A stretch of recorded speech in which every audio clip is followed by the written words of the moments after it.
Hola, ¿qué tal amigos? Bienvenidos una vez más. Shabbat Shalom. El día de hoy vamos a continuar con nuestra clase. Vamos a ver hoy la segunda clase de Pesaj, que iniciamos hace 8 días. Voy a compartirles mi pantalla y vamos a retomar parte de lo que vimos hace 8 días. Vamos a ampliar aquí un poquito. Ok, hace 8 días empezamos a ver lo que es lo que significa la palabra Pesaj. Y dijimos que Pesaj significa saltar o pasar de largo o pasar por alto, haciendo alusión a que el Eterno, ¿sí? Pasó de largo, el ángel de la muerte y de la destrucción, pasó de largo cuando vino la plaga, la última plaga, la plaga de los primogénitos, saltó las casas de los hebreos debido a la señal que había hecho con ellos de pintar los dinteles y los postes de las casas con la sangre del cordero que habían sacrificado, que el Eterno ordenó sacrificar. Entonces, Pesaj es ese pasar, saltar, pasar de largo, haciendo alusión a eso, a que el Eterno hizo distinción entre los egipcios y los hijos de Israel. Pero también Pesaj significa el sacrificio de ese cordero, ¿sí? El sacrificio de ese cordero también se llama Pesaj. Y eso fue lo que empezamos a ver la semana pasada, eh, que el día 10 se escogía el cordero, que fuera macho, sin defecto, y de acuerdo al comer de cada familia, se sacrificaba. Vimos que en esa cena que se hacía en esa noche, eh, habían 3 elementos no más, que era el matzot, los panes sin levadura, el cordero y las hierbas amargas, ¿no? Estas hierbas amargas que representaban la amargura de lo que ellos vivieron allá en Egipto, ¿no? De las pesadas cargas y de la esclavitud y todo lo que ellos vivieron. Y quiero retomar de aquí algunos aspectos que vimos la semana pasada. Sí, hablábamos de que el Eterno iba a herir a los primogénitos de los egipcios, tanto de hombres como de bestias, y decía que iba a ejecutar sus juicios en los dioses de Egipto. Y vimos que cada uno de esos dioses o cada una de las plagas era un ataque directo a los diferentes dioses egipcios, ¿no? Y vimos como también un relato que les comenté, y quiero retomarlo, era acerca del endurecimiento del corazón del faraón. Yo les conté que eso del endurecimiento del corazón del faraón hacía parte de un juicio que el Eterno le estaba haciendo al faraón. Eso yo lo saqué de aquí, de este libro. No sé si ahí lo alcanzan a ver bien.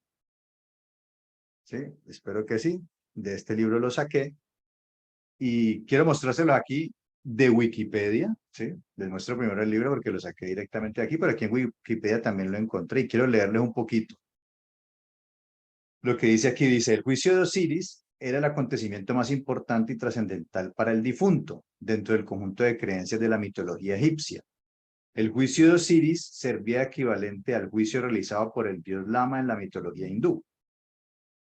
Entonces, en la Duat era el inframundo en la mitología egipcia. El espíritu del fallecido era guiado por el dios Anubis ante el tribunal de Osiris. Anubis extraía mágicamente el Ib. ¿Qué es el Ib? El corazón, que representa la conciencia y la moralidad, y lo deposita sobre uno de los dos platillos de una balanza. ¿Sí? El Ib, o sea, el corazón, era contrapesado con la pluma de Mat, que era lo que yo les decía, que Mat, aquí en esta imagen, no sé si ustedes alcanzan a ver si la podemos, a ver, aquí está. ¿Ah? Esta es la balanza donde se iba a hacer el juicio, esta es la pluma de Mat a un lado, y aquí tenemos el Ib, el corazón en este caso, lo que decíamos la semana pasada era que el Eterno, cuando dice que endureció el corazón de Faraón, era porque ya le estaba ejecutando un juicio, que es el que vamos a ver aquí. Dice, el Ib era contrapesado con la pluma, a ver, si era contrapesado con la pluma de Maat, símbolo de la verdad y la justicia universal situada en el otro platillo. Mientras un jurado compuesto por 42 dioses le formulaba preguntas acerca de su conducta pasada, y dependiendo de sus respuestas, el corazón disminuía o aumentaba de peso. Tot, actuando como escriba, anotaba los resultados y los entregaba a Osiris. Al final del juicio, Osiris dictaba sentencia. Dice, si el hip, o sea, el corazón, era menos pesado que la pluma de Mat, la sentencia era positiva. Su Ka, su fuerza vital, y su Ba, la fuerza anímica, podían ir a encontrarse con la momia, conformar el Ailaj, el ser benéfico, y vivir eternamente en los campos de Aru, el paraíso en la mitología egipcia. Pero si el veredicto era negativo y el hip era más pesado que la pluma de Mat, entonces aquí entendemos que dentro de todo ese pensamiento egipcio, el Eterno, conociendo ese contexto, cuando dice el relato que el Eterno endureció o hizo pesado, cuando endureció es que hizo pesado el corazón de Faraón, era porque él era el que le estaba haciendo el juicio, no todos estos dioses que estamos viendo ahí que participaban en este juicio, no, él le estaba haciendo el juicio y él lo estaba haciendo de una vez vivo. Dice, entonces, este era arrojado, o sea, si el corazón pesaba más que la pluma, entonces este era arrojado al Amit, ¿sí? El Amit era el devorador de los muertos, que les decía yo a los chicos que era un monstruo, un ser con cabeza de cocodrilo, patas traseras de hipopótamo y melena, torso y patas delanteras de león, que acababa con él. Este se denominaba la segunda muerte y suponía para el difunto el final de su condición de inmortal. Aquella persona dejaba de existir para la historia de Egipto. Quería mostrarles quería relatárselo bien. Entonces lo leímos de ahí, donde nos muestra que ya el Eterno, cuando dice que le endureció el corazón a Faraón, es porque ya le estaba aplicando un juicio. No es que el Faraón era bueno, como algunos detractores pretenden hacer ver de que el Faraón era bueno y entonces que es culpa de Dios que le endureció el corazón. No, es que ya él le estaba aplicando el juicio al Faraón. Porque recuerden que el Faraón también era considerado como un dios. Y dice ahí que juicio a todos los dioses, todas las plagas fue un ataque a uno o varios dioses, y de pronto diríamos, ah, bueno, esta historia o este relato, digamos que eso fue allá, en esa época de Moisés, y eso ya hoy en día, pues digamos que la gente no cree en esas cosas. Pues déjenme decirles que no, déjenme decirles que no, hace 8 días pensé si les comentaba esto o no, pero pues ya en estos 8 días que tuve tiempo lo pensé y quiero mostrarles un poquito acerca de ello, que toda esta idolatría que practicaban los egipcios a todos esos dioses, pues todavía, digamos que en una cultura como la nuestra occidental, aún está vigente, aún se creen en muchas de estas cosas, se practican y se conservan de este tipo de creencias en la cultura occidental, estoy hablando. Por ejemplo, tenemos los obeliscos. No sé si ustedes saben qué es un obelisco. Un obelisco, a ver, se los muestro. Un obelisco es esto que está aquí, ¿sí? Esta estructura que está aquí, que se encuentra uno de ellos precisamente en el Vaticano, en la Plaza de San Pedro, ¿sí? Eso es un obelisco. ¿Y qué significa un obelisco? Bueno, vamos a leerlo aquí. Un obelisco es una columna de base cuadrada que se va estrechando conforme sube hasta llegar al extremo, que se corona con una pequeña pirámide llamada piramidión. ¿Cuál es el simbolismo? ¿Qué era lo que representaban estos obeliscos? Entonces dice, la cual en sus orígenes estaba hecha siempre de oro o bronce con el propósito de que reflejara los rayos del sol, ya que originalmente los obeliscos se relacionaban con el culto al dios asociado a nuestra estrella, que es el dios Ra, el dios sol de los egipcios. Puede rastrearse hasta la cultura egipcia, donde empezaron a ser usados.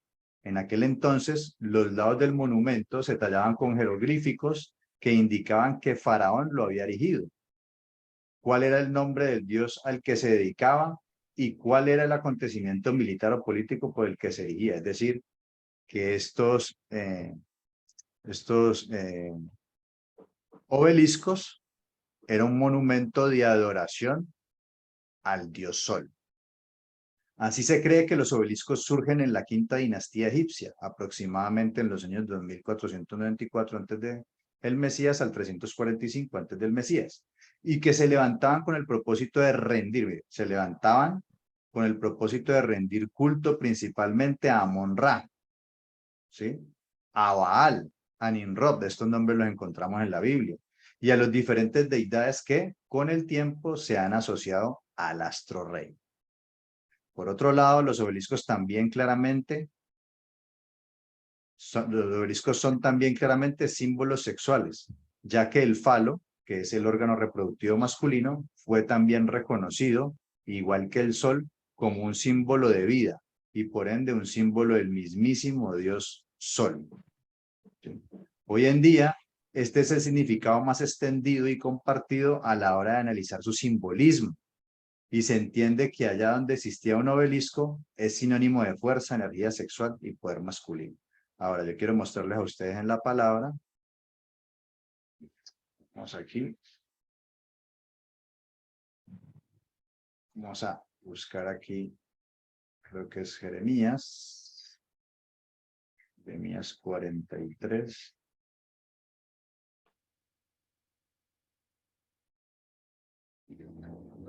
Sí, mire lo que dice aquí. Vamos a leerlo desde el 10, dice lo siguiente. Y diles, el Señor Todopoderoso, Elohim de Israel, dice, voy a hacer venir a mi siervo Nabucodonosor, rey de Babilonia, y voy a poner su trono y su tienda real encima de estas piedras que he enterrado aquí. Él vendrá y destruirá el país de Egipto. Los que están destinados a morir, morirán. Los que están destinados a ir al destierro, irán al destierro. Y los que están destinados a morir en la guerra, morirán en la guerra. Prenderá fuego a los templos de los dioses de Egipto, y a sus dioses les prenderá fuego, o se los llevará como si fueran prisioneros. Limpiará el país de Egipto como un pastor que limpia de plomo su ropa, y luego se irá sin que nadie se lo impida. Destruirá los obeliscos de Heliópolis en Egipto y prenderá fuego a los templos de Egipto. Va a pedir el favor que eso, silenciemos aquí. Gracias. Ok. Entonces mire que en la palabra de mi rey aparecen los obeliscos. Estos obeliscos claramente están relacionados con Egipto, tenían que ver con los templos, con los dioses, especialmente con lo que leíamos ahorita del dios Sol. Ahora, si vamos acá, sí, el obelisco del Vaticano. Ejemplos de este último uso es el obelisco situado en la Catedral de San Pedro en el Vaticano, que es este que le estoy mostrando aquí. Este de aquí, este obelisco. Donde siempre en medio de una plaza circular, como está en la mayoría de los obeliscos del mundo, es usado para concentrar y dirigir la energía de las masas hacia la propia catedral y los poderes que allí se mueven. En este caso, no se trata solamente de una copia de un obelisco egipcio, sino que es el mismo obelisco que era adorado en Egipto tiempo atrás y que Calígula, uno de los emperadores romanos, en los años 37 al 41 después del Mesías, es decir, que ahí cercano a cuando vivió el Mesías, fue que Calígula trajo ese obelisco ahí a Roma. Hizo transportar desde Heliópolis, ¿sí? Recuerdan que lo leímos ahorita en la palabra, hasta su circo de las colinas del Vaticano, donde actualmente yace la Catedral de San Pedro. Entonces, ¿qué les quiero mostrar aquí, amados? Pues de que toda esta idolatría egipcia de todos estos dioses que estamos viendo, y si ustedes no sabían lo que representaba un obelisco, bueno, ya lo saben. La pregunta es, ¿qué hace este obelisco aquí? Sí, si está bien lo trajo Calígula, que era un emperador romano, que era pagano, pero ya después cuando Roma, ¿sí? Cuando Roma se apodera o toma como religión del imperio la creencia en el Mesías y empieza a cambiar todo, pues ¿por qué seguimos con esa mezcla? Cuando el Eterno en su Torá dijo que no debíamos copiar las formas y las maneras de adoración a otros dioses para traerlas acá. Si evidentemente esto era un objeto de adoración claramente al dios Sol, ¿qué hace esto en el Vaticano y en todo el frente del Vaticano, en la Plaza de San Pedro? Bueno, esas son preguntas que ya ustedes creo tienen las respuestas. Entonces vemos cómo aún toda esta idolatría subsiste después de tantos años, ¿no? Ahora, por otra parte, quiero mostrarles también otro detalle, y es acerca del ojo de Horus, que yo sé que de pronto algunos aquí tienen algún conocimiento o están familiarizados con este tema. El ojo de Horus, ¿sí? El que está completo, bueno, fue un símbolo de características aprotropaicas, es decir, mágicas, protectoras, purificadoras, sanadoras, símbolo solar. ¿Sí? Recuerdan que ahorita en Jeremías ellos estaban destruyendo todo eso. Símbolo solar que encarnaba el orden, lo imperturbado y el estado perfecto. ¿Sí? El Udaid, el Udiat es un símbolo de estabilidad cósmico federal. ¿Sí? Bueno, eso tiene que ver con una mitología egipcia, y aquí nos cuenta pues que perdió un ojo, y yo sé que este símbolo ustedes lo han visto, ¿no? Este simbolito de aquí ustedes lo han visto en muchas partes, ¿no? Bueno, pues bien, hoy en día vemos artistas por todo lado, como esta, por ejemplo, ¿sí? Haciendo toda esta simbología, miren ustedes, ¿sí? Entonces, hoy en día estamos sumergidos en medio de toda esta idolatría, miren, personas famosas, personas que tienen influencia, y lo vemos en todo lado, hasta en el billete de $1, estamos plagados de todo esto, ¿sí? Sin darnos cuenta, estamos plagados de toda esta idolatría, ¿sí? Que muchas veces católicos, cristianos, pues digamos que no tienen idea de toda simbología que sin darnos cuenta eh, se cuela en nuestras casas y demás. Ahora, no, la idea es estar claros y conocer este tipo de cosas, que todo esto que estamos viendo en Egipto y lo relacionamos hoy en día, porque esta Pascua era sombra profética de lo que iba a acontecer con nuestro Mashiach Yehoshua, que precisamente también viene a liberarnos del Egipto que vivimos hoy, ¿sí? De ese Egipto que teníamos hoy. Nosotros tenemos que ser como José. José, que era del pueblo y vivió en Egipto, así nosotros en este momento estamos aquí en Egipto, pero nuestro corazón no es egipcio, nuestro corazón está con el Eterno, ¿sí? Miren que eh, José, a pesar de que vivió en Egipto, él se mantuvo fiel a la creencia en el Eterno. Fue tan así que, a pesar de que se casó con una mujer egipcia, vemos que los nombres de los hijos eran hebreos y conservaron la creencia en el Eterno. O sea, él nunca se cambió. Sí, nunca ¿cómo se dice? Se asimiló. Nunca se asimiló. Estuvo como forastero en esa tierra y tuvo poder porque Dios estaba con él. ¿Sí? Si él se hubiera pasado a orar todas estas deidades, pues créanme que Dios no lo hubiera respaldado. De la misma manera, hoy nosotros estamos en Egipto, Dios nos puede prosperar aquí donde estamos, pero nuestro corazón tiene que estar con él, a pesar de que estemos rodeados de toda esa idolatría egipcia. Es tan así que, por ejemplo, ustedes, no sé si alguna vez han pensado esto, hay unos juegos que se celebran cada 4 años que llaman los Juegos Olímpicos. Y esos Juegos Olímpicos son juegos que nacieron en Grecia, ¿sí? Y hay unos juegos que se llamaban los Juegos Sísmicos, allá en Corinto. Y todo esto surgió en la antigua Grecia, que es una adoración, todos estos juegos era una adoración a los dioses del Olimpo. Y a partir de ahí, o sea, desde hace tantos tiempo atrás, antes del mismo Mesías, que se formaron estos juegos, hasta el día de hoy todavía perduran.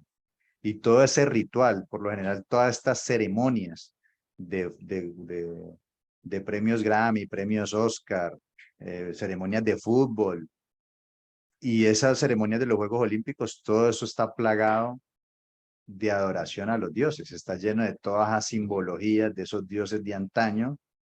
Y los Juegos Olímpicos, el tema de la antorcha y todo esto, si ustedes se métanse a internet y buscan el origen de los Juegos Olímpicos y se van a dar cuenta que todo eso era adoración a dioses. Y que hoy en día pues lo han pintado de otra cosa, pero el ritual y la ceremonia que hacen en la inauguración y todo esto se conserva y tiene que ver con adoración a esos dioses. Entonces, amados, estamos plagados de toda la idolatría. Por eso nosotros también necesitamos salir del Egipto que vivimos hoy. ¿Ok? Entonces, sigamos acá. Vamos a continuar acá. Yo, ¿qué más les voy a mostrar de aquí? Ah, miren, yo les agrando aquí la pantalla otra vez, que sea más grande. Ok, continuemos. Continuemos. Quería resaltar un poquito eso que estábamos hablando la semana pasada. Ahora, dice, bueno, que esa sangre en los postes será como una señal y dice que y este día os será por memoria, ¿sí? Esta celebración es un memorial, el cual debemos celebrar.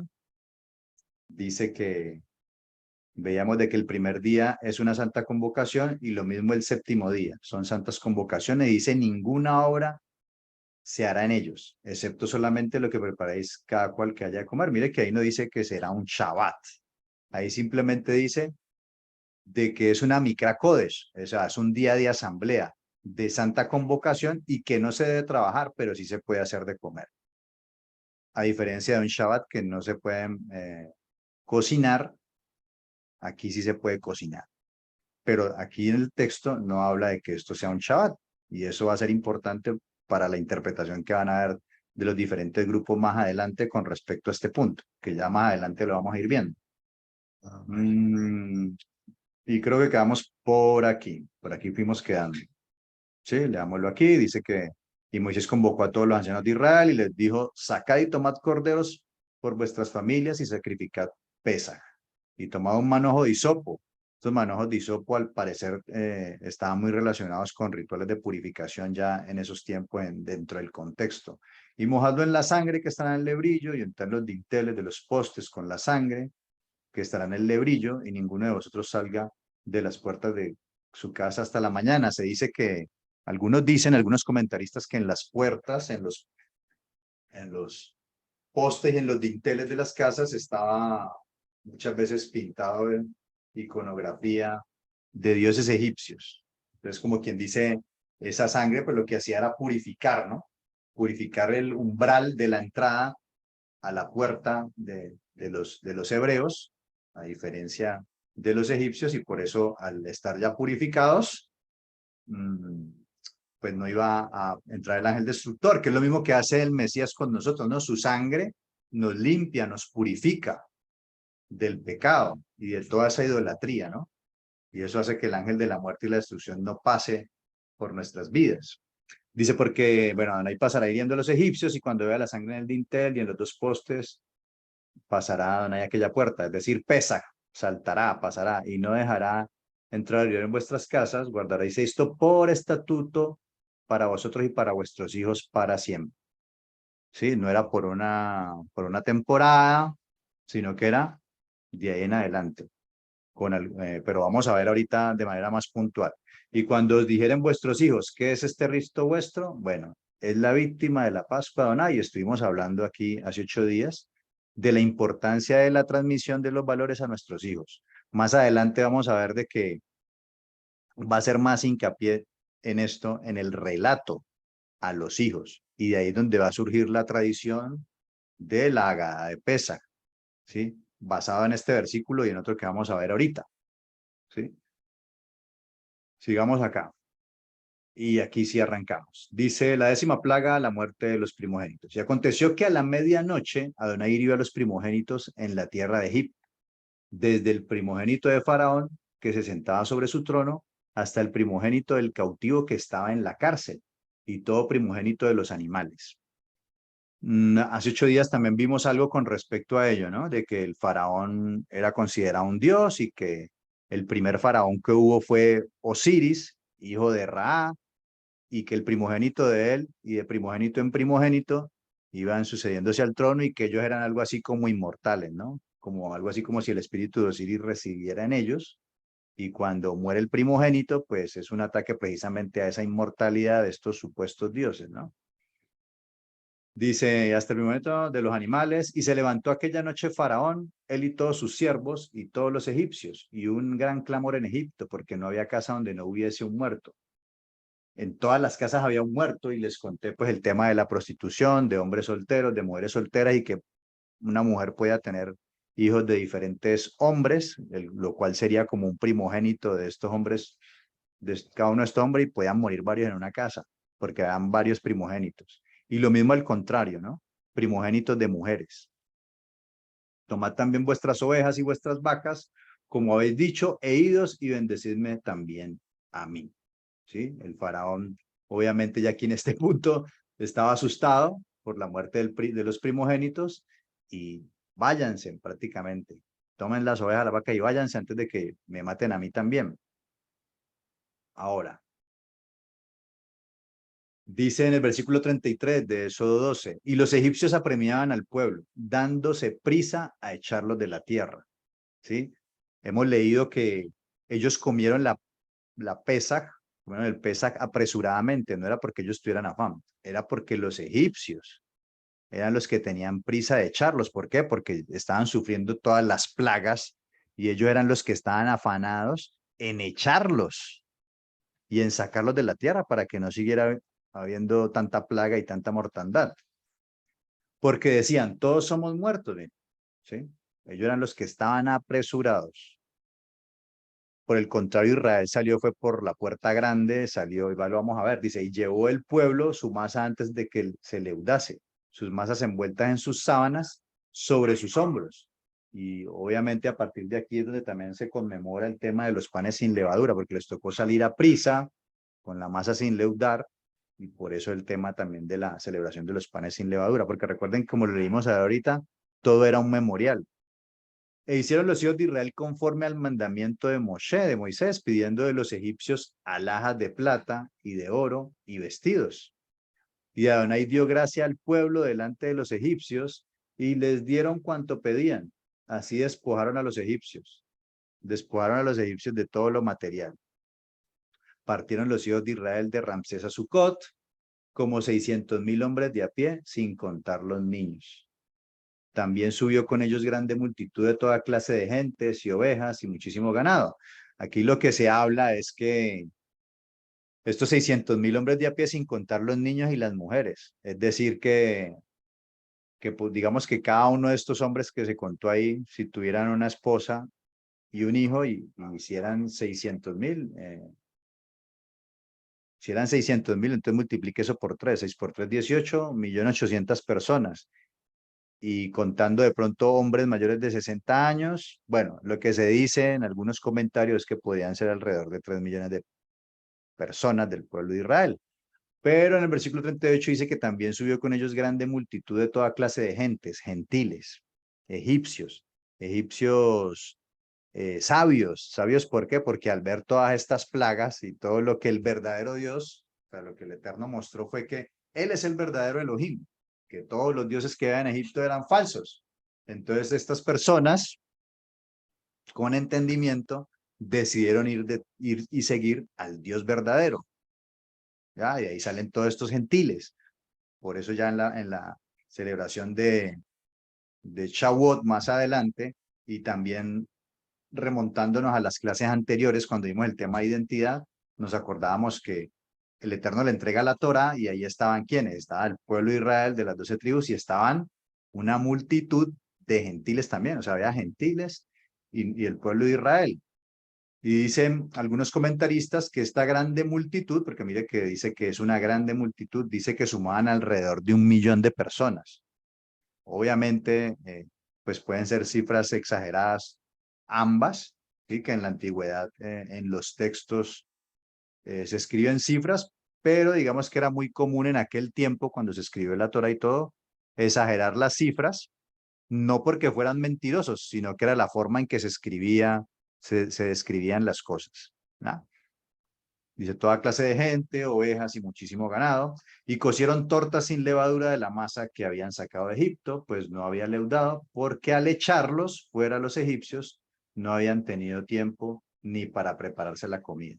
Entonces todo hace parte, todo este tema de los panes sin levadura también hace parte de la memoria, de recordar todo esto que aconteció.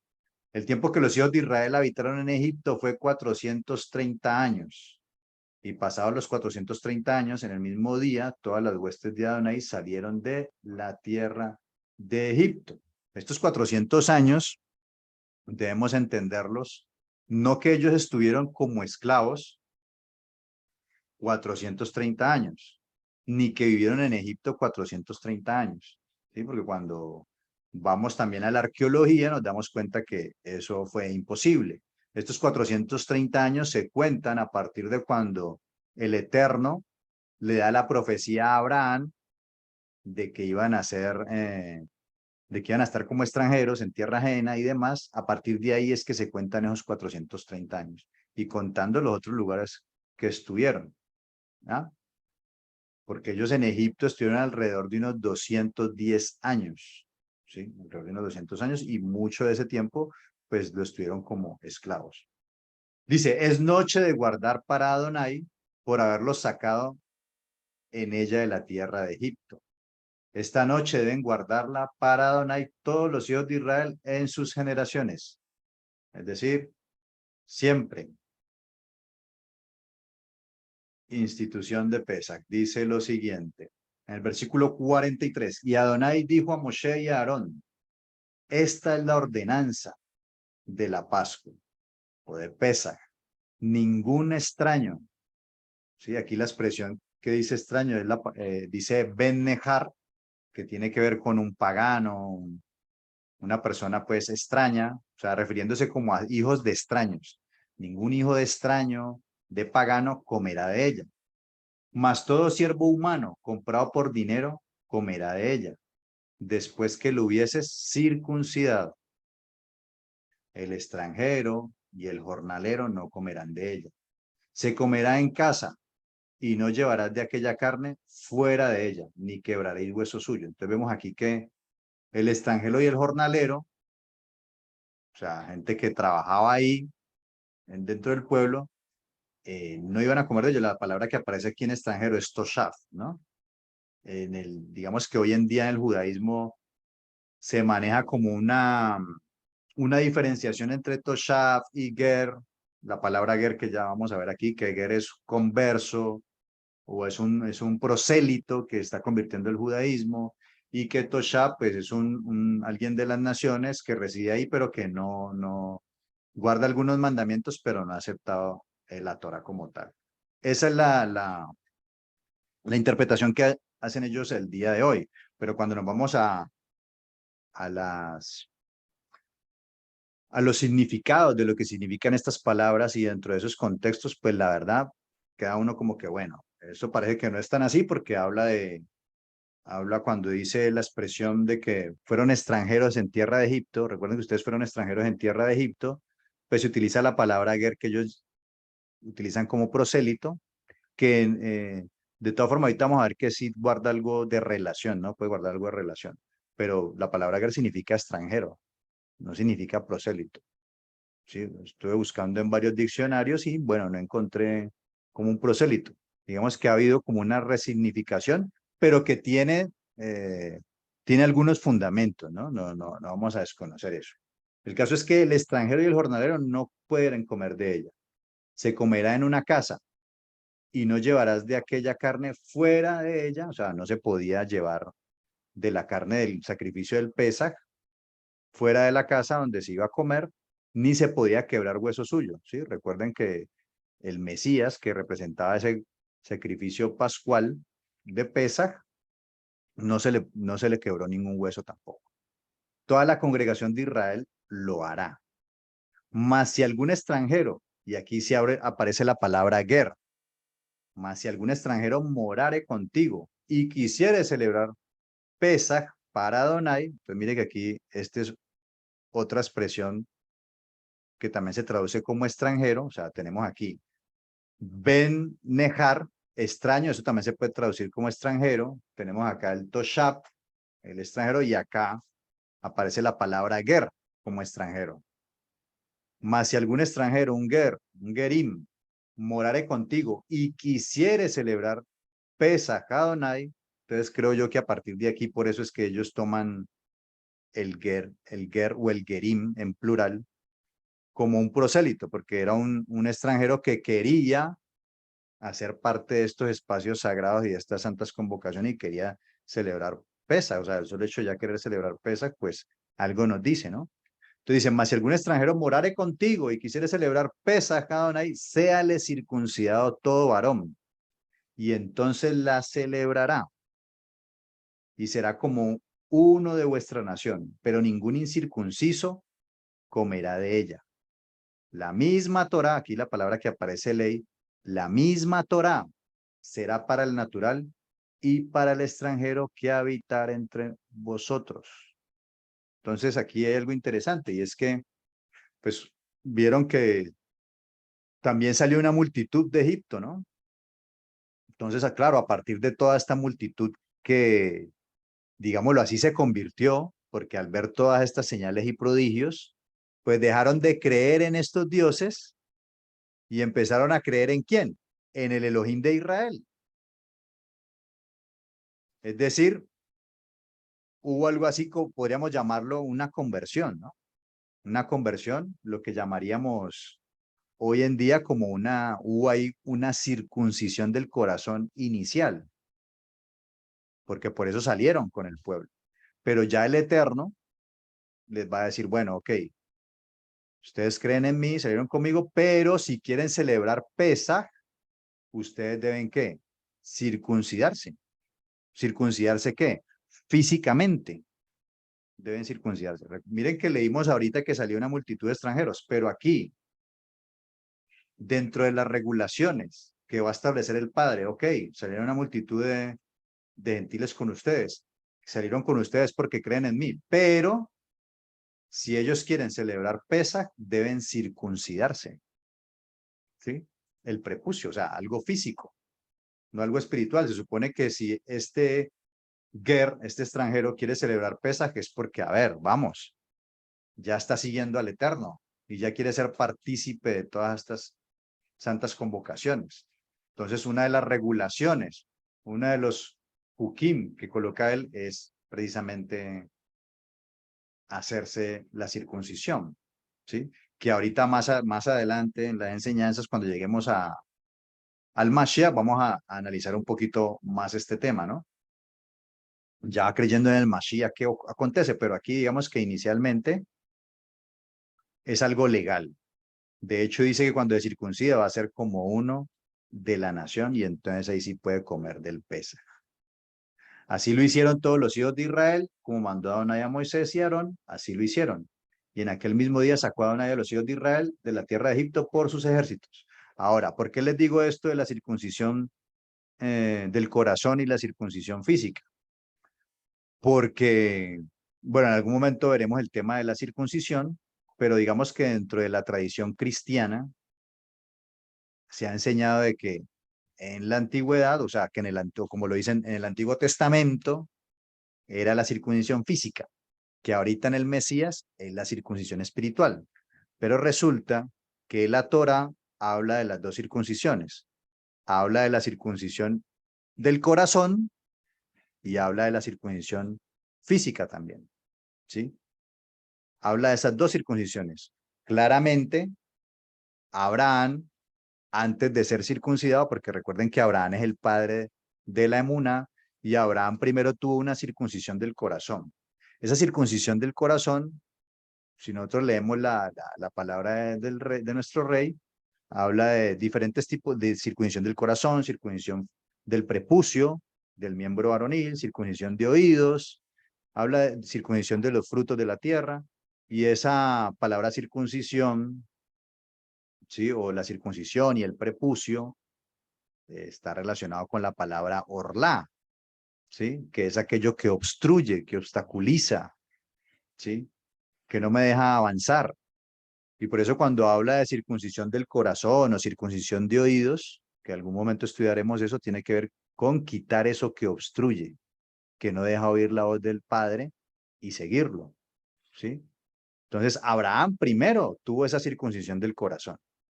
porque él estaba en la idolatría con lo que le enseñaba a su papá Taré, y luego pasó a oír la voz del Creador y a obedecer la voz del Creador. Es decir, que tuvo una circuncisión del corazón, eso que obstruía, que no lo dejaba escuchar la voz del Padre, fue quitado y por eso lo empezó a seguir.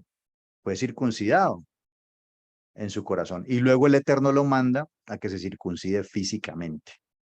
Es decir, que Abraham, el padre de la emuná, fue circuncidado con las dos. Y luego el pueblo de Israel también le va a reclamar las dos, porque vamos a ver que el pueblo de Israel después le va a decir que sea circuncidado a los 8 días, pero luego él constantemente le va a reclamar ¿cuál? La circuncisión del corazón, que es la más importante de todas. ¿Sí? Pero él mandó a que debían hacerse las dos. Entonces, dice la palabra que el que está en Mashiach, linaje de Abraham es y heredero según la promesa. ¿Sí? Somos linaje de Abraham y el Eterno le mandó a Abraham que debía circuncidarse. Entonces, bueno, eso es un tema que entraremos a profundizar después otro día, pero el punto es que aquí está hablando de que para poder celebrar Pesach tiene que ser circuncidado.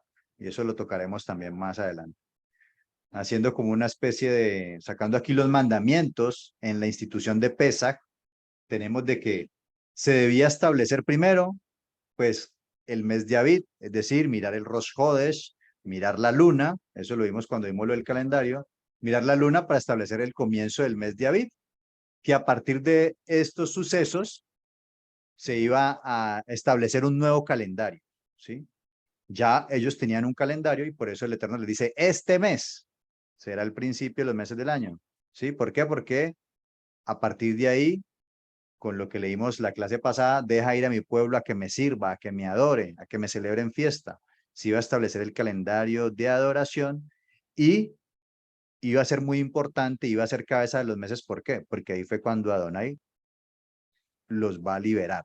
Por ahí es por donde Adonai, Israel va a tener una independencia y se va a establecer como nación, ¿sí? El día 10 de David, el otro mandamiento, había que tomar por familia un cordero, un cabrito, un macho de 1 año sin defecto y hacer cuenta de él según el comer de cada integrante, ¿sí? De ser necesario compartirlo con otra familia. Más adelante, lo que se va a decir es que es entre 10 y 20 personas máximo, que debe ser esta reunión por familias, ¿sí? Entonces, algunos, dependiendo del comer de cada integrante, se debía hacer cuenta de este cordero. Si eran muy poquitas personas o el comer o la manera de comer ellos era muy poca, así como hoy en día vemos que hay gente que come mucho, otros que comen más poquito, bueno, si ese cordero no alcanzaba, pues había que compartirlo con otra familia, pero no se podía dejar de él hasta el otro día, ¿no? Y se debía quemar, que ya lo vamos a ver. Otro mandamiento es inmolar el cordero o cabrito, porque recuerden que era un cordero o una cabra, ¿no? Cordero cabrito el día 14 de Aviv entre las 2 tardes. Y eso ahorita lo vamos a ver gráficamente más abajito, que era alrededor de las 3 de la tarde. Asar su cuerpo completo al fuego y no dejar nada de él hasta la mañana. Lo que sobre, quemarlo. En la cena de Pesach, en el anochecer del 15 de Aviv, comer el cordero con panes sin levadura y hierbas amargas. O sea, mire que el ceder, ¿sí? El ceder, que es el orden del servicio, de la mesa, de Pesach, en el memorial que hacemos, pues yo sé que hoy en día muchos utilizan varios elementos y eso lo vamos a ir desarrollando más adelante. Pero inicialmente era que un cordero, panes sin levadura y hierbas amargas. Eso fue lo que el mandamiento dice. Ya después, a partir de ahí, se va a formar lo que son tradiciones, costumbres, que es normal de todo pueblo, ¿sí? Es normal de todo pueblo generar costumbres a partir de ahí y bueno, se van a anexar otra cantidad de cosas simbólicas. Pero lo que dice la Torah son estos 3 elementos. En Éxodo 12:14 dice que y este día os será memoria, ¿sí? Es un memorial y lo celebraréis como fiesta solemne para Adonai durante vuestras generaciones por estatuto perpetuo, Jucat Olam. Jucat Olam, esa palabra Olam que es traducido aquí como perpetuo en la Torah o escondido, es que nadie sabe hasta cuándo, pero habla de por siempre lo celebraréis. ¿Hasta cuándo? Hasta que el Eterno diga otra cosa. Sí, ya sabemos que el Mesías dijo que él no vino a abolir la Torá, sino a darle cumplimiento, y que primero pasará el cielo y la tierra antes de que le quite una coma o una tilde a la Torá. Y sabemos que el Mesías va a venir y va a reinar en esta tierra, con este sol y esta luna y todo esto. O sea que ahí va a estar vigente. Y ya después de eso dice que va a haber ya después cuando el Mesías reine 1000 años, va a haber una renovación de los cielos y de la tierra.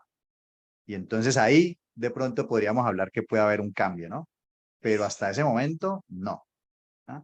Entonces, se va a celebrar de acuerdo a lo que el Eterno ha dicho, porque va a haber un momento donde pues no se va a celebrar y ya lo vamos a ver. Dice, durante vuestras generaciones, por estatuto perpetuo, lo celebraréis.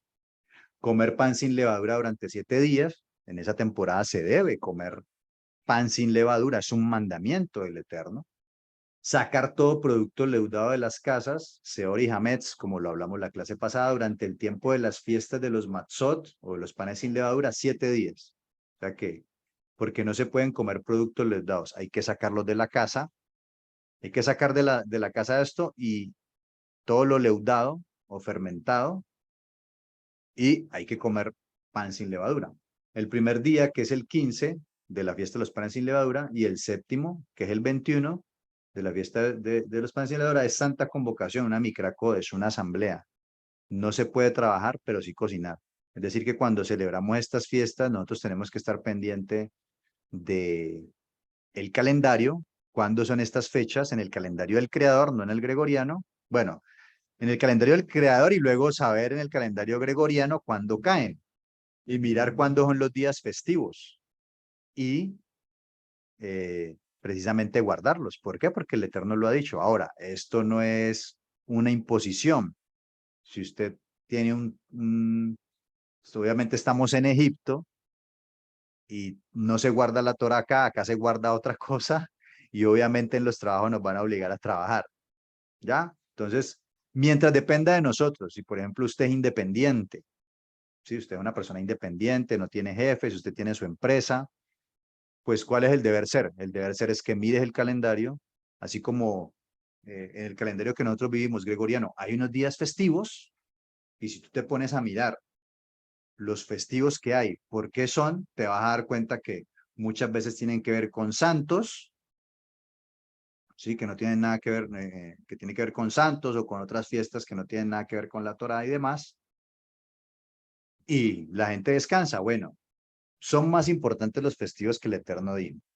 Entonces nosotros ya tenemos teniendo el entendimiento, debemos separar nuestro calendario. Si depende de nosotros, tenemos esa potestad de separar esos días, debemos hacerlo.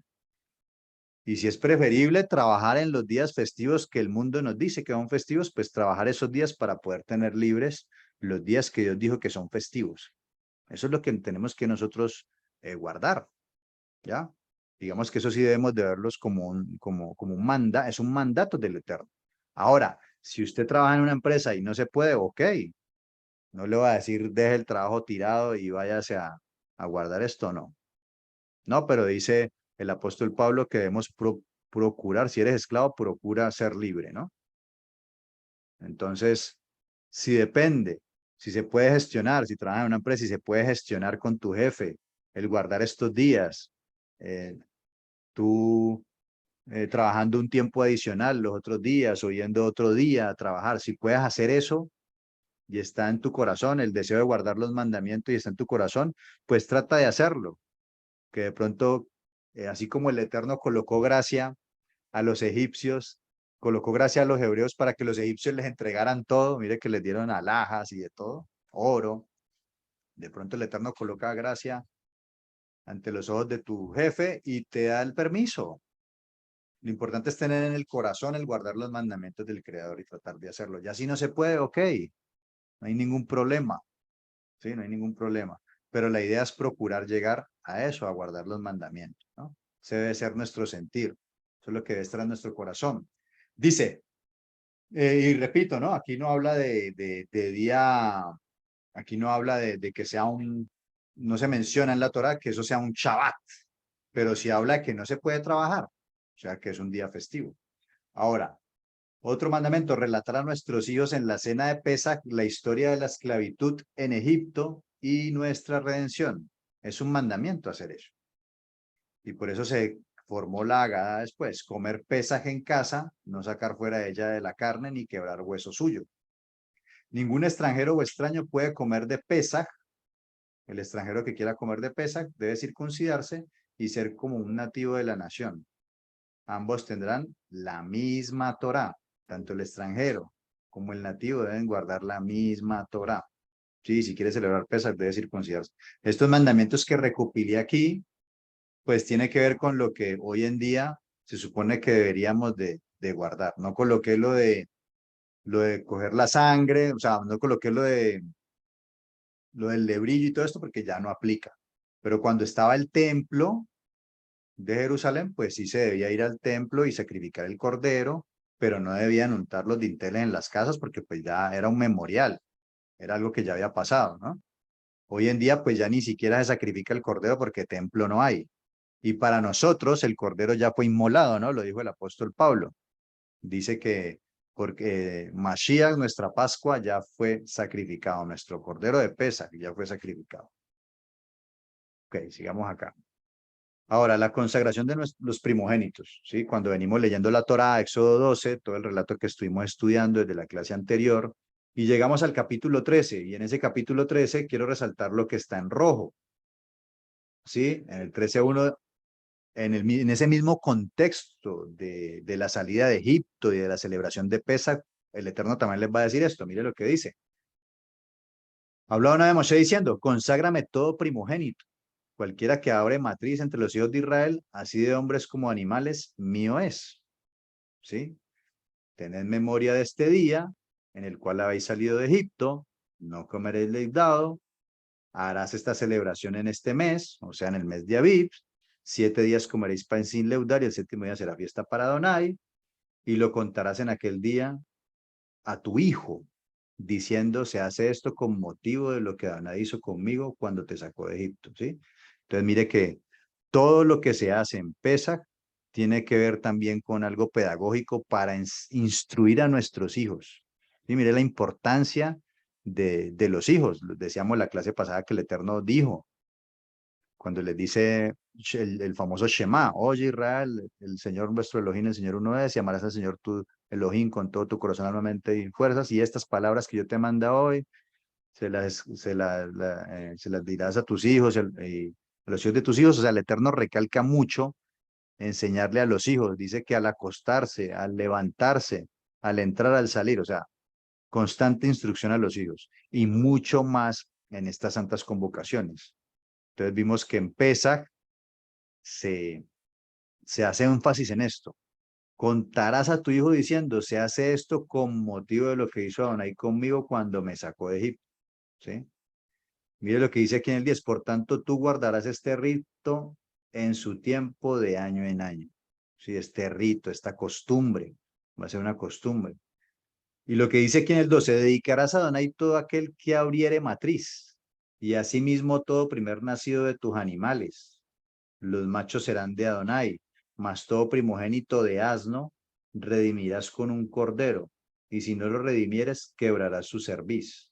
También redimirás al primogénito de tus hijos. Sí, de ahí sale un ritual que se hace hoy en día que se llama el Pidyon Haben, que tiene que ver con pagar 5 piezas de plata por redimir al primogénito. Se lo tienen que pagar a un cohen, porque recuerden que inicialmente, pues los primogénitos eran consagrados, pero ya después, cuando ellos salen de Egipto y que el Eterno le está entregando las tablas a Moisés, recuerdan que el pueblo hizo un becerro de oro con esas alhajas que le habían dado los mismos egipcios, hicieron un becerro de oro y empezaron a adorarlo. Sí, que el Eterno se enojó y manda a Moisés a que vaya y lo reprenda porque han pecado contra él y que él les arroja las tablas, bueno, y ahí viene un juicio. Los únicos que no adoraron al becerro fueron los levitas, y a partir de ahí ya los levitas son los que van a ser como, van a representar esos primogénitos, ¿sí? Entonces, por eso, a partir de estos dos sucesos, más adelante, pues se va a hacer ese ritual de Pidyon Haben, que es donde se redime al primogénito, y se dan 5 piezas de plata a un Cohen, porque el Cohen y estos levitas son los que van digámoslo así, a reemplazar a estos primogénitos. que van a ser consagrados al Eterno, ahorita van a ser los levitas. Más adelante va a ocurrir eso.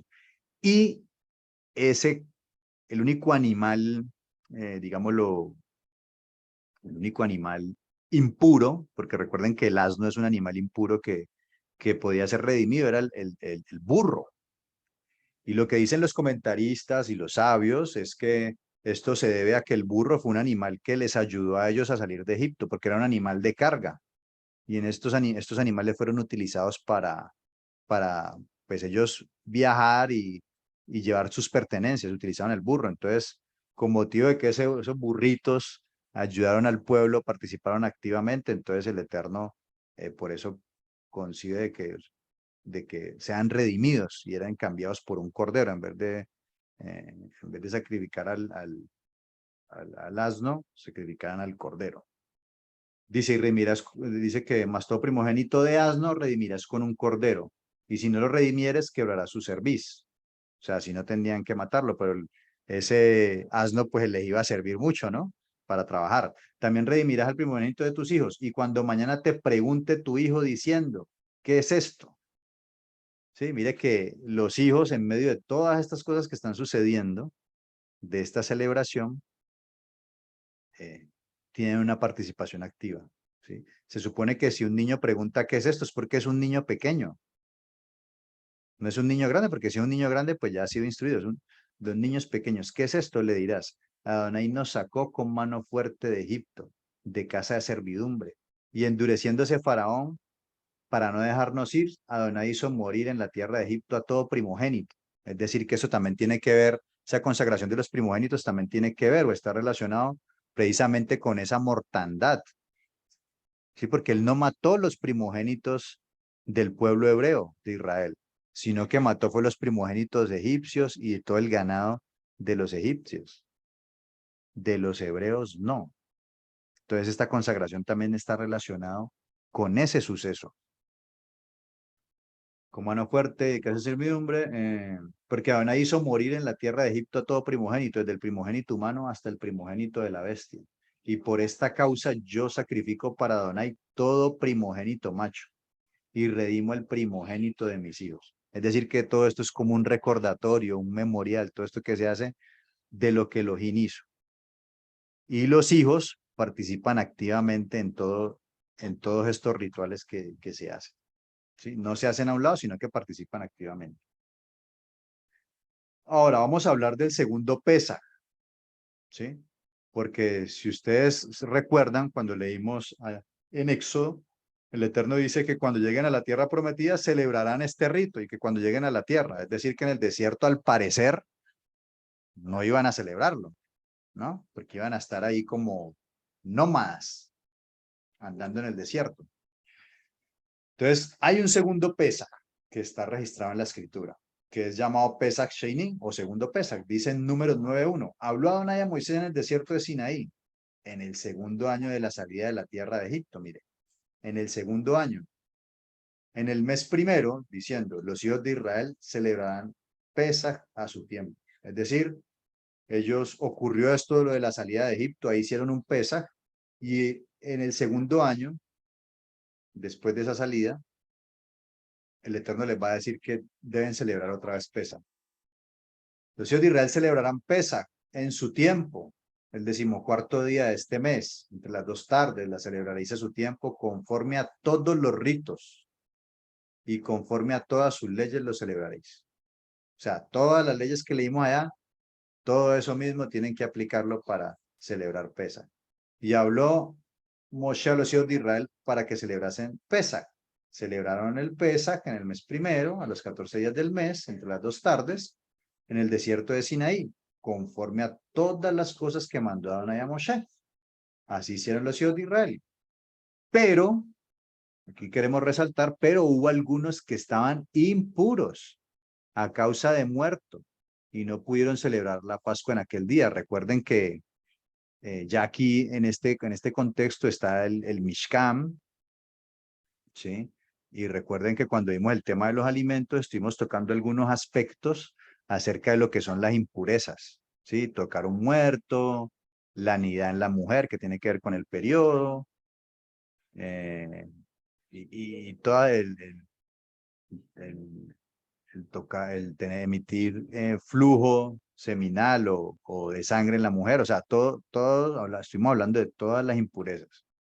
Y con estas impurezas no se podía estar con el campamento, no se podía ir al templo, ¿sí? A ofrecer ofrendas ni nada de esto. Entonces, mucho menos la ofrenda de Pesaj, que es una santidad. Entonces, esos que estaban impuros, ya sea porque tuvieran Sadá, que estuvimos viendo que no era lepra, pero era algo parecido, todas esas impurezas, esas personas no podían celebrar porque no podían llevar el cordero. Dice, y vinieron delante de Adonai y delante de Aarón aquel día y le dijeron a aquellos hombres, nosotros estamos impuros por causa de muerto. ¿Por qué seremos impedidos de ofrecer ofrenda a Adonai a su tiempo entre los hijos de Israel? Y Moshe les respondió, esperad, y oiré lo que ordena Adonai acerca de vosotros. Y Adonai habló a Moisés diciendo, habla a los hijos de Israel diciendo, cualquiera de vosotros o de vuestros descendientes que estuviere impuro por causa de muerto o estuviere de viaje lejos. Ojo, mire lo que dice el Eterno. Si usted está impuro por muerto o si usted estuviera de viaje lejos. ¿Por qué? Porque, bueno, vamos a ver que eh, más adelante también se va a ver, cuando ya está el templo y demás, hablamos al comienzo de fiestas de peregrinación. Era que todo varón debía asistir a Jerusalén, que era el lugar donde el Eterno había puesto su nombre, y debían estar ahí para estas celebraciones. Pero si tú vivías eh, como 24 kilómetros o 15 millas lejos de la ciudad, pues digamos que estabas exento de peregrinar porque estaban muy lejos. Entonces, aquí lo que está diciendo es que si usted está impuro por un muerto, o si usted está impuro porque está muy lejos, es decir, más allá de esos kilómetros o millas establecidos, ¿sí? Pues no va a poder celebrar Pesaj con Adonai en el tiempo señalado, ¿sí? Entonces, pero él les va a dar una alternativa, dice, cualquiera de vuestros descendientes que estuviera impuro por muerto o estuviera lejos de en un viaje, celebrará la Pascua en el mes segundo. A los 14 días del mes, entre las dos tardes, la celebrarán. Es decir, van a hacer, a sacrificar el cordero el día 14, van a hacer lo mismo. Dice, la celebrarán con panes sin levadura y hierbas amargas lo comerán. Es decir, iban a hacer el Pesaj, o sea, el sacrificio del cordero, iban a hacer la cena de Pesaj con panes sin levadura y hierbas amargas. ¿Ya? No dejarán del animal sacrificado para la mañana, ni quebrarán hueso de él, conforme a todos los ritos de Pesaj la celebrarán. Mas el que estuviere limpio, o sea, ellos solamente iban a hacerlo del día 14, ya la de los 7 días de panes sin levadura, eso no lo iban a hacer. Solamente el comer del Pesaj, que como hemos visto es una cena de convenio, ¿no? Mas el que estuviere limpio y no estuviere de viaje, si dejare de celebrar la Pascua, la tal persona será cortada entre el pueblo, será cortado espiritualmente del pueblo. O sea que esto era, digamos que era una excepción con aquellas personas que de verdad estuvieran impuras o que estuvieran muy lejos. Pero si usted estaba limpio y usted no estaba lejos, es un mandato celebrar Pesa. Dice, por cuanto no ofreció a su tiempo la ofrenda de Adonai, el tal hombre llevará su pecado. Y si morare con vosotros extranjero y celebre el Pesaj a Adonai, conforme al rito de Pesaj y conforme a sus leyes la celebrará. Es decir, un extranjero que quiera celebrar, pues ya saben qué tiene que hacer, circuncidarse. La celebrará. Un mismo rito tendréis, tanto el extranjero como el natural de la tierra. Es decir, todas las leyes que vimos ahí arriba ahorita, que las desglosamos, en ese segundo Pesaj igual tenía que cumplir con todo ello. ¿Listo? Entonces, ese es un segundo Pesaj que se celebró. Ya a partir de ahí, digamos que algunos especulan, y digo especulan porque pues la Torah no lo menciona. No menciona de que se haya celebrado Pesaj, además de esta evidencia que vemos aquí en la Torah, no hay ningún más pasaje donde hable que yo en el desierto, en otro año, en otra temporada hayan celebrado mientras estuvieron en el desierto. Ya más adelante aquí en la clase vamos a ver que ya cuando van a entrar a la tierra prometida con Josué, van a celebrar Pesaj. Y hay algo ahí interesante también que vamos a ver. Bueno, yo creo que vamos a dejarlo por ahí. Vamos a dejarlo por ahí. Dentro de 8 días vamos a ver otras cosillas y nos vamos a ir metiendo un poco más. Por lo pronto vamos a darle gracias al Padre, ¿no? Vamos a darle gracias al Eterno. Me disculpan pues que al parecer pareciera que no avanzamos, pero quería que empezáramos también a contrastar lo que vemos en PESA con lo que vimos nosotros el día de hoy. Aquí se ahondar un poquito en ello, pero igual no tenemos afán, ahí vamos. Padre amado, te damos gracias por este tiempo, por este espacio sagrado, por permitirnos conocer de tus citas, de tus muadim, de tus espacios sagrados que has marcado en tu calendario. Gracias porque nos permites profundizar un poco más en estos temas, poder hacer una mejor exégesis, una mejor interpretación de tu palabra para poder aplicarlas al día de hoy, para poder ver a nuestro Mesías mucho más claro en estas celebraciones y cómo Él nos quiere sacar o nos ha sacado, Padre, del Egipto que vivimos el día de hoy. Cómo podemos contrastar y hacer un paralelismo con la vida nuestra en el día de hoy, en este Egipto en el que estamos, pero que tenemos nuestro corazón contigo, Padre. Y a pesar de que estamos aquí en Egipto, realmente estamos en un éxodo espiritual porque de corazón y de mente estamos es obedeciéndote a ti, no obedeciendo las estipulaciones y las leyes egipcias, Padre.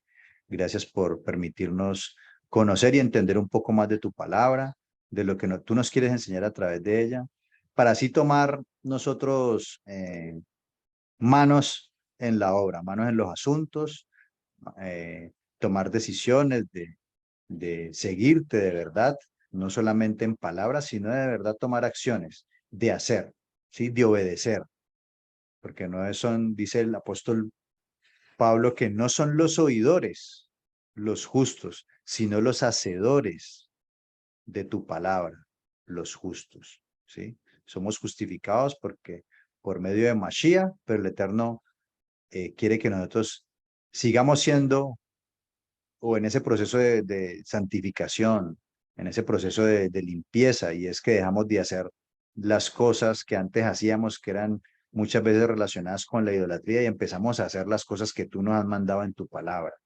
entendiéndolas, sabiendo el por qué las hacemos y cómo debemos interpretarlas de una manera más correcta o más cercana a lo que tú nos quieres enseñar, Padre. Purifica nuestra mente. El apóstol Pablo decía, Padre, que debemos renovar nuestra mente. Permítenos renovar nuestra mente con tu palabra. Tu Mesías dijo que debíamos santificar, dijo en su oración, santifícalos con tu verdad. Tu palabra es la verdad, tu Torá es la que nos santifica, la que nos permite cada vez más parecernos a ti y a nuestro Mashiach. Te alabamos y te exaltamos y te pedimos que este resto de Shabbat siga siendo de bendición para nuestras vidas. Coloca el querer como el hacer. Coloca en nuestro corazón el hacer tu obra y el hacer lo que te agrada, Padre. Dejamos este tiempo delante de ti, en el nombre glorioso y por los méritos de tu Hijo, Yeshua, nuestro Mesías. Amén y amén.